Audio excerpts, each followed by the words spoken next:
and in search of the truth. I will, Thank you. Senator. Thank I you, promise. Mr. Chairman. Request granted. Salamat Thank sa you, inyo, thank you. Attorney. Thank you, Senators. Thank you, Your Honor.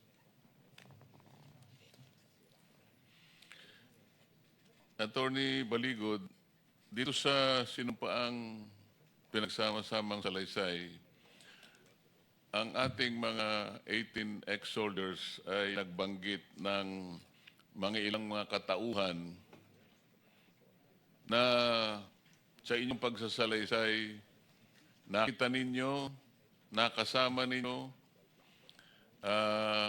nadalhan pa ng ibang mga maleta. Ang binabanggit ko pong episode na ito ay yung may kinalaman sa pagpunta rito ng binabanggit niyo ng mga ahente ng International Criminal Court or ICC. Sino po sa inyo ngayon na nakaharap sa amin ang merong personal na nalalaman tungkol doon sa pangyayayon na may kinalaman sa pagpunta ng ICC sa ating bansa? Pwedeng itaas po yung mga kamay. So, kung sino po yung unang gustong magsalita tungkol sa usaping ito ay malaya po magpag-umpisa. Banggitin lamang ninyo inyong pangalan. Your Honor, ako po ulit si Rosebert Topan.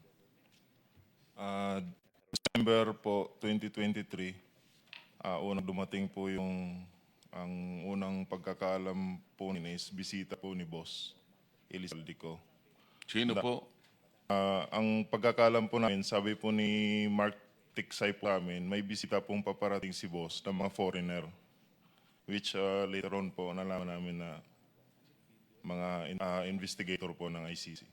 Paano po ninyo nalaman na sila ay mga investigador na galing sa ICC? Your Honor, nakita po namin sa TV po, sa yung si Chantal Inyels nag-appear po doon sa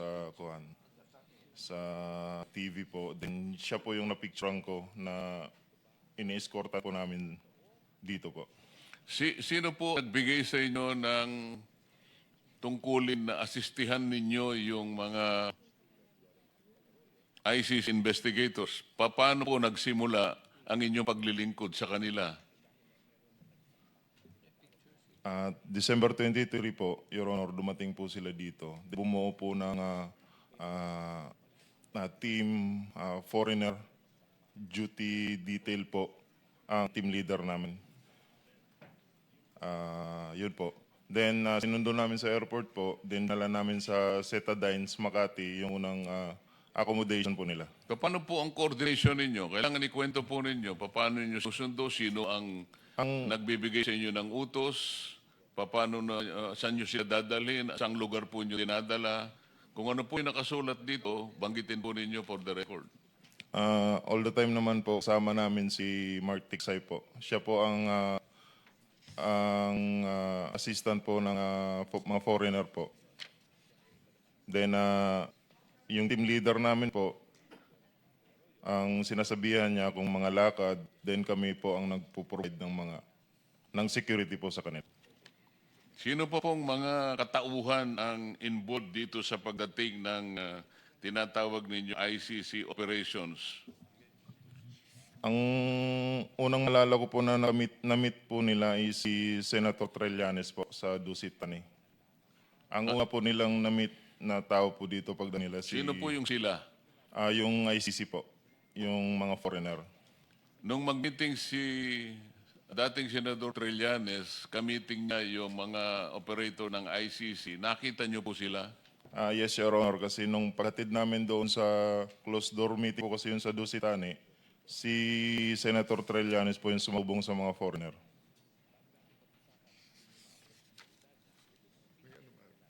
Mr. President, if we can get the date later on and then request from that hotel their CCTV footages. So, as Senator Lacson always says, dapat sundan yung ebidensya.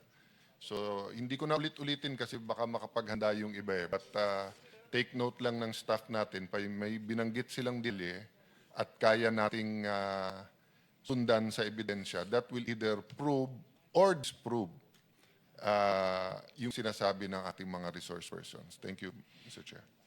Salamat po. Meron kayong binabanggit sa parte ng inyong sworn statement na meron pang kinalaman hindi lamang si dating Senador Trillanes, kasama pa rin si dating Congressman Sabico at si dating Speaker Martin Romualdez. At meron kayong lugar na binabanggit kung saan sila nagkikita. Pwede niyong ikwento ito? Pagkatapos po noon, nakamiting po ng mga foreigner po sa Dusitani si Senator Trillanes.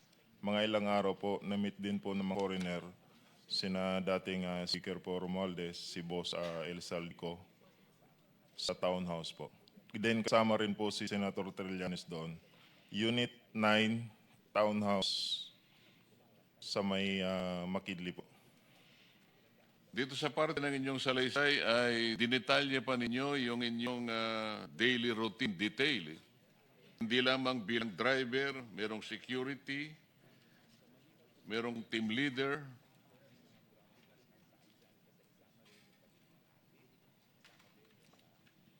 Masyadong detalyado ang pagkaka-explican nyo rito. Ibig sabihin, may nakatutok na driver, team leader, security, para sa operators ng ICC. Naka-importante nilang mga tao na dumating sa ating bansa. Alam ba ninyo kung ano ang pakay nila? Meron bang nagbanggit sa inyo kung bakit ganun na lamang ang pagpapalaga at ang importansyang ibinigay ni Senador Trillanes, ni Saldico at saka ni former Speaker Martin Romualdez? Nung una po, wala po kaming idea na Pagkaraan, may idea ka na. yes po, basta ang sinabi lang sa akin noon, sir, mag-provide kami ng security kasi bisa po ito ni Boss Saldico.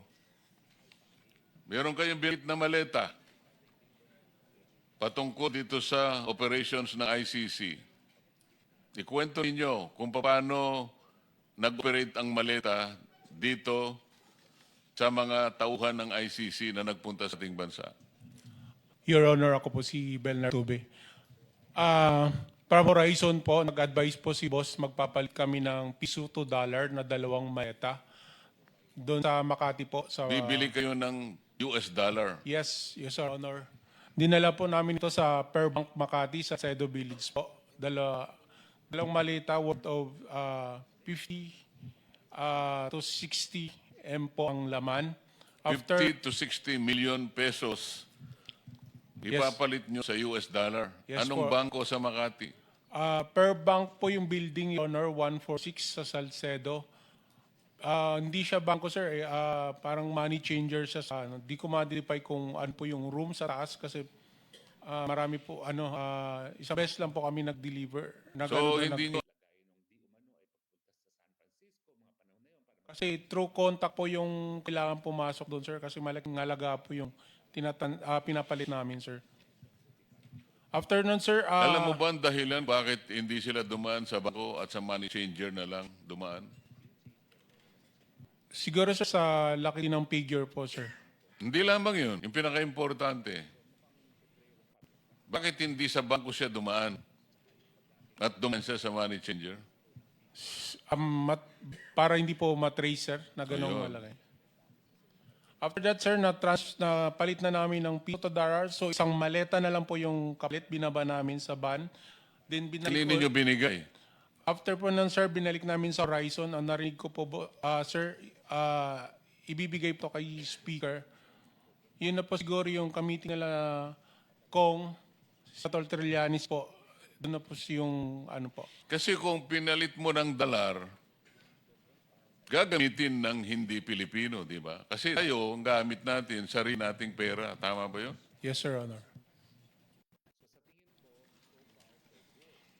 Marami kayong mga litrato dito sa inyong pinagsamang sasay. Sino ang kumuha sa inyo dito sa mga taong operators ng ICC na inyong pinatitibayan na talaga nagsidating dito at inyong inistima at dinala sa lugar na kung saan sila magpupulong at ang iba pa nga yata ay sinusundo pa ninyo ang mga taong kakausapin nila. Base dito sa pagkakaintindi ko sa inyong paglalahad dito. Tama ba? Yes, Your Honor. Ako po yung kumuha ng mga litrato, Your Honor. Eh yung mga taong kakausapin nila sa araw-araw base sa schedule na inyong inilahad dito sa inyong salaysay. Si Mark Tiksay po yung may contact, Your Honor, ng mga ka-meeting po nila. Pero nakikita ninyo kung sino yung mga taong sinusundo ninyo na kanilang kakausapin. Yes, Your Honor.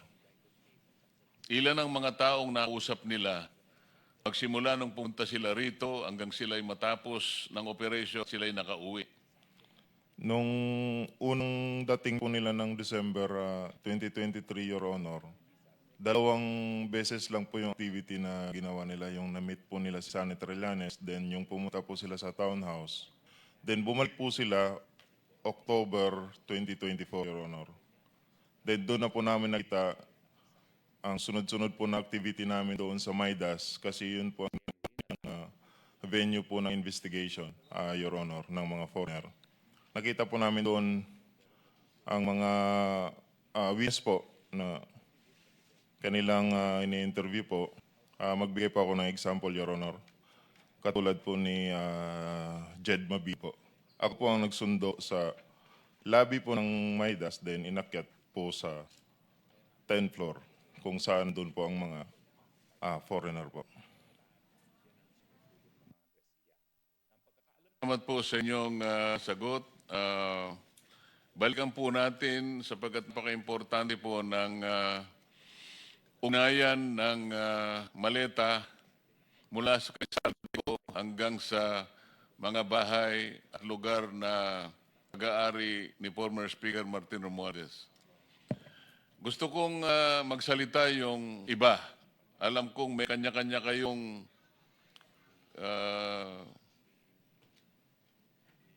kasaysayan na sasabihin. Meron kayong karanasan na sasabihin. Maaaring iba-iba ang magkakakita nyo, ngunit alam ko yan ay magtutugma. Kung paano nyo nadideliver, paano nyo ina-handle, saan kayo nagsisimula, saan kayo natatapos, ano ang pangyayari sa isang araw ng pagdi-delivery. Bawat isa inyo ay kinakailangan din magsalita ng sarili niyang karanasan tungkol dito sa pagdadala ng mali-mali pera. Ang mali-malitang perang ito po ay hindi po sa kanila. Ito po ay pera ng taong bayan. Ito po ay pera ng taong bayan na ginawa po nilang sariling ATM. Kaya kailangan po kayo magsalita. Sir Chairman, can specific question bago nyo ikwento lahat, with your permission. First muna dun sa possible na mga taga-ICC, si Senator Aimee, nung siya ang nag-chair nung Foreign Affairs Committee, you actually monitored some of them here. So mamaya kung pwede pagtagpi natin yung dates and we can get the names kasi I think it would be important for the credibility of the ICC kung masubmit natin sa kanila sino-sino mga to, ano nangyari. Kasi parang simple lang sa parati na invento lang yan eh. But again, may resibo, sundan natin. Number 2, Mr. Chairman, before we go to that general question na pagdi-deliver, kanina nakilala na natin po si Sergeant Tube. No? Yes. Sino si Bulon Tate, sir? Tapos Orbilio? Yeah. So sir, kayo yung naglagay dito kasi I'll just give the context. No? Nung February pa dapat magpapalitan ng Senate President. At dapat to napunta kay Senator Loren Legarda.